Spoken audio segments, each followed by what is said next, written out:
Thanks for joining here. Welcome to my channel friends. आज का हमारा टॉपिक है कि अगर आपके शूज़ जो हैं वो पाँव के पीछे काटते हैं या ज़ख्म हो जाता है तो आज की वीडियो में एक टोटका जान पाएंगे जिसको आप यूज़ करके आप अपने इस मसले को हल कर पाएंगे।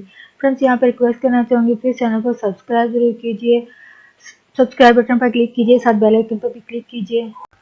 इस पर क्लिक करने से आपको हमारी हर नई आने वाली वीडियो की अपडेट मिल सकेगी और आप हमारी वीडियो रोजाना सबसे पहले देख सकेंगे।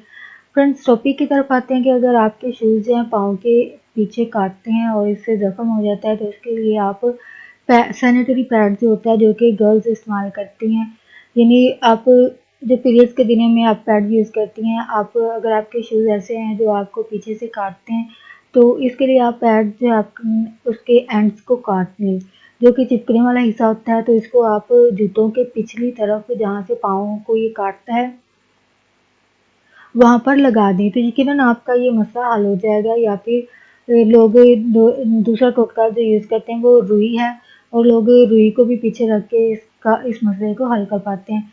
तो हो फ्रेंड्स, आज का ये टोटका आपके लिए यूज़फुल साबित हो और आपके लिए इंटरेस्टिंग भी रहा होगा।